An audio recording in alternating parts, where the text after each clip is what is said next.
Real meal for $5. Real meal for $5. Real meal for $5. Real meal for $5. Finger licking.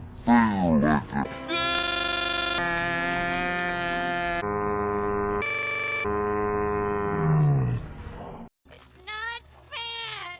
Krabs is being interviewed by Perch Perkins, and I've never even had one customer.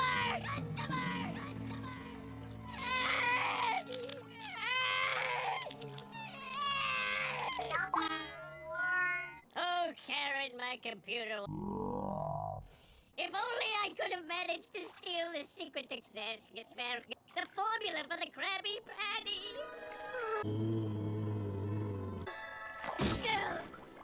Then people would line up to eat at my restaurant. Lord knows I've tried. Oh.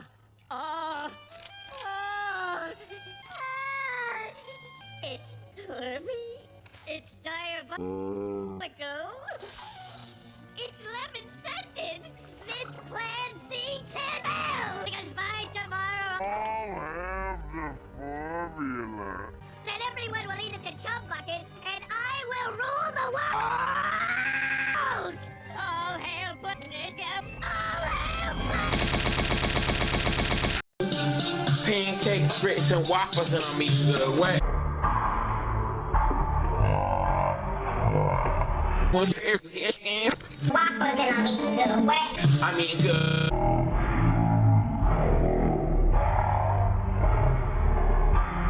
Pancakes, grits, and waffles and I'm eating good.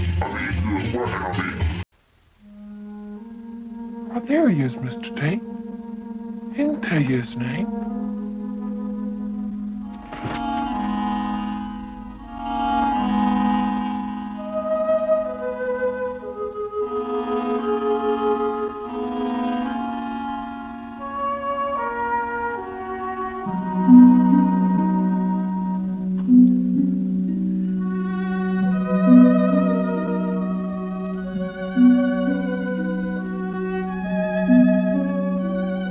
Hey, Boo.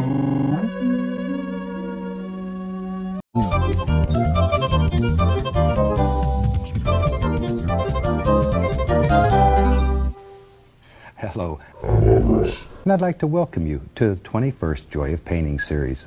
If this is your first time with us, let me extend a personal invitation for you to drag out your little paintbrushes and some paints and paint along with us each show.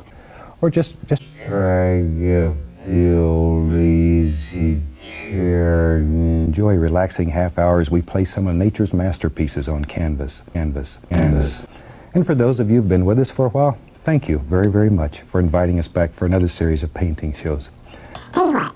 Let's get right to it. Let's start out today and have run all the colors that you need to paint along with me. And while they're doing that, come on up here and let me show you what I've already done. I have my standard old 18 by 24 inch canvas, but you use any size that's convenient for you. We just use this because it sort of fits the television screen. The bottom of it I have covered with a little bit of black gesso. And you can put it on with a sponge or a foam brush or just a paper towel, it doesn't matter, anything to cover it, and then let that dry. Then we've applied some transparent color down here on the bottom of this, and today I've used a little sap green and Van Dyke brown mixed together, and it's still wet. The black gesso has dried, but the transparent color on top here is still wet.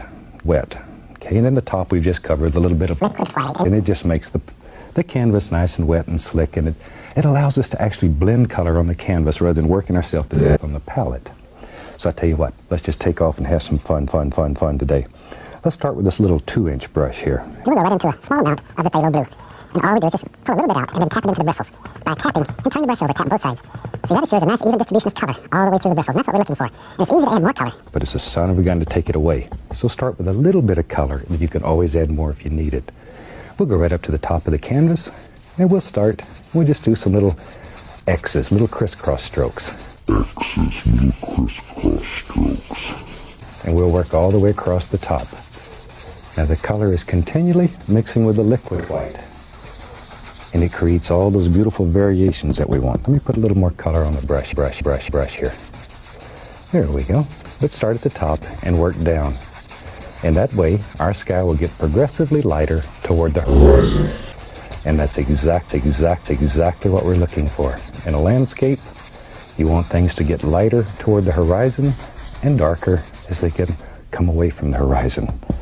So by using the liquid light and allowing the color to blend, that effect happens automatically. You really don't have to worry about it. It just happens. And that truly is the joy. There. And we just work this right on down. We'll start this series with just a very basic little painting. If you've painted this before, this will be an easy one for you. If this is your first time, then you can see one of the ways this fantastic technique works. So now we just take and very gently go across the entire sky. And just remove the brush strokes. That's all we're doing. And that's simple. We have a happy little sky. Now let's build us a little mountain. I like the mountains. We'll take some black, a little Prussian blue, some alizarin crimson, and we just mix those together. I'd even put a little Van Dyke brown in there just to dull it down some. Pull the color out as flat as you can get it. Go straight down with a knife. Cut across so you have a little roll of paint. Yeah. And that little roll of paint should live right on the edge of your knife, right on the edge of the blade. Now then. We have to make our first major decision in this painting. I like the mountains. And I think in my world, it's going to live maybe right there. It is now anyway. But all we're doing here is just pushing that color right into the fabric, right into the canvas. And this is pre-stretched canvas. We do not recommend the canvas boards because they have a tendency to absorb the liquid white. And you end up with a dry surface almost immediately. Maybe. Maybe, yeah, right there. We'll have another little bump there. Just wherever you want them.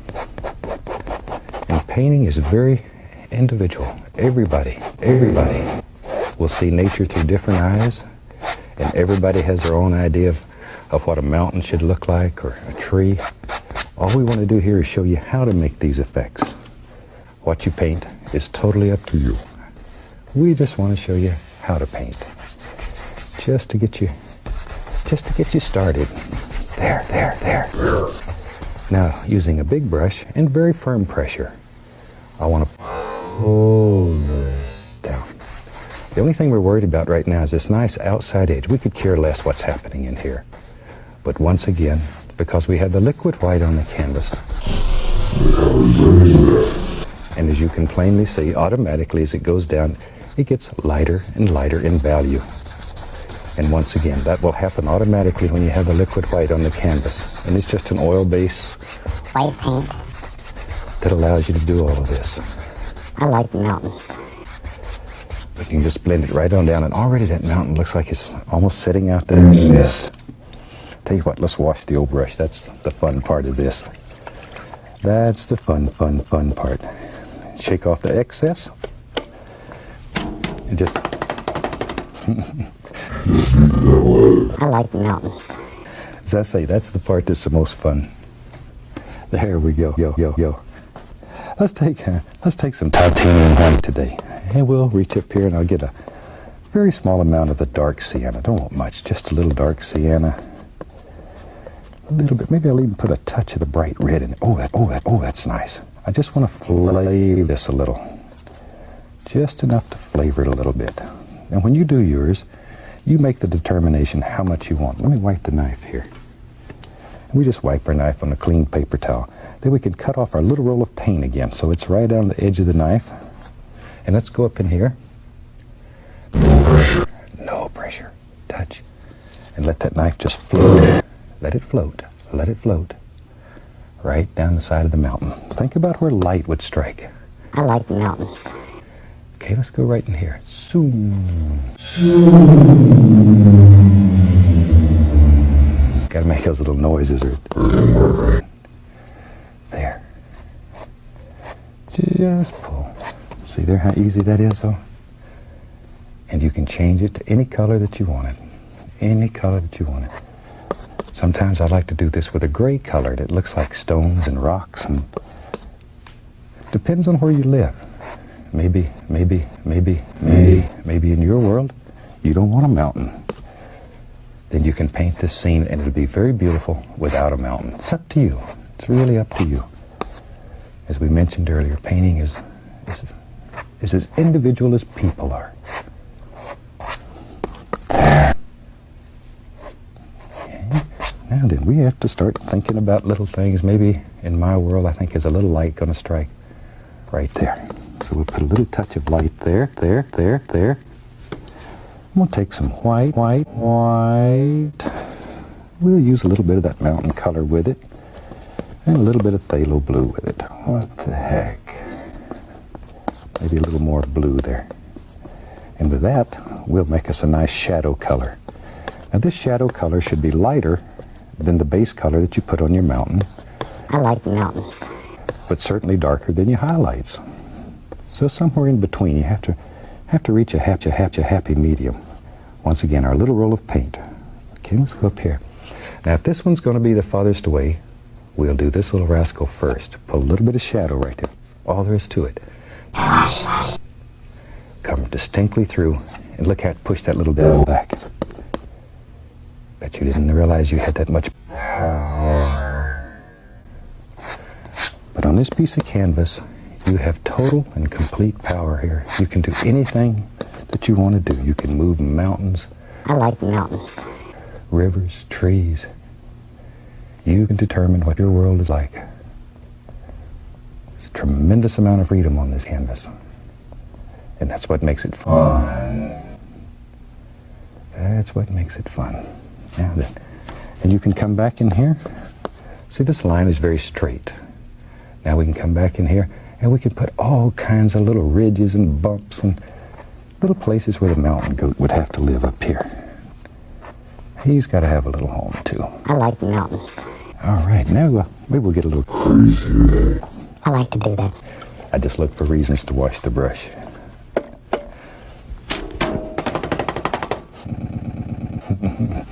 All right, we're in business again here. Let's have some fun. We'll take some Prussian blue, some Van Dyke brown, some midnight black, maybe even a little sap green. We'll just mix all those together. Just mix them together. Make a big old pile of dark color here. It should look black. Should look black. Okay. Now then, tell you what, let me wipe both. I think let's get a fan brush. Shoot, that's fun. And we'll load the fan brush full of this dark color. Both sides. A lot of color. Let's go right up in here. Maybe in our world there's a little foothill that lives right here. Tell you what I'm going to do. I'm going to add a little bit of white to that. I'm going to lighten it just a little. I want it a little bit lighter. There. Bring it all together. See there? There we go. There we are. Now then, maybe in our world, we'll just use that same old fan brush. It's working so well here. Let's keep going. Maybe there lives a happy little eggnog tree right there. We just use the corner of the brush. And let's give him a few friends. We don't want him to get lonely back here. My gosh, with a scene like he's got to look at here, he'd have to invite all of his friends over to see it too. This is just too nice for him to keep for himself. I think we'll call that one done. But this is a good example of how easy this technique is. So I look forward to seeing you in the next show. And until then, happy painting. God bless, my friend.